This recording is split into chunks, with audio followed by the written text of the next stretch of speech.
Hello. This is Carry On TV. Please like, subscribe, and comment on my channel. So for my today's vlog, let's talk about the LED lights installation. So, at Firenze Palazzo Strozzi, you can observe a very installation of lights invades the Palazzo Renaissance proportion. So, at December 3, 2020, as February 7, 2021, you can see the beautiful installation of hundreds of lights.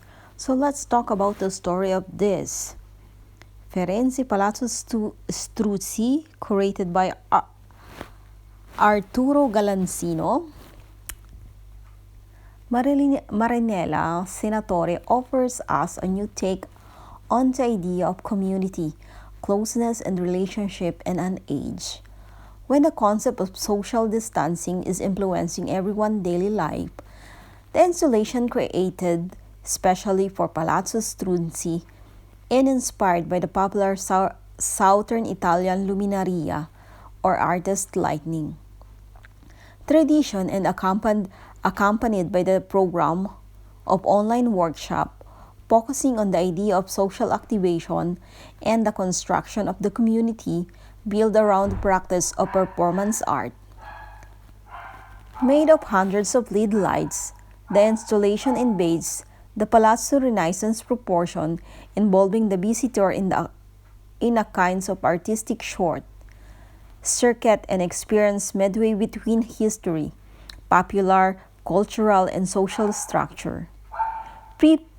Three factors which have always been the elements underpinning Marinell Senatore art, produced in the conjunction with craftsmen's from Puglia, the luminaria are typical artist practice on account on their social value, the intrinsic value of ephemeral structure, creating the space for socialization.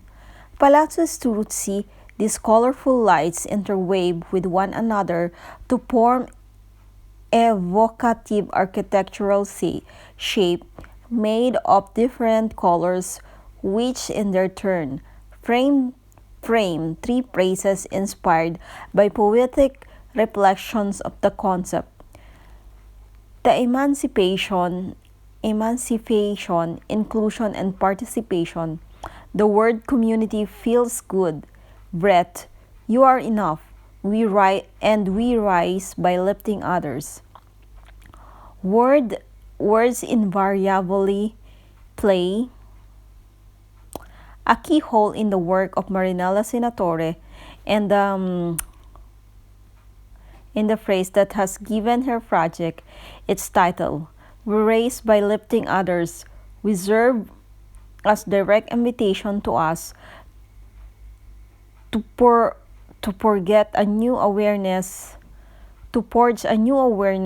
motivation, emancipation in our relations with others.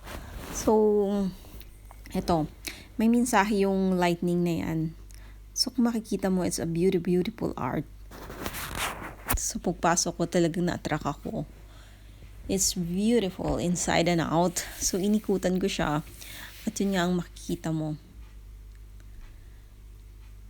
Ang kanilang mensahe sa kanilang popolo. So, pwede nyo siyang makita at Palazzo Strozzi. Pero hanggang ngayon lang siya. Please like, subscribe, and comment on my channel. Please. So here we go again. Bye.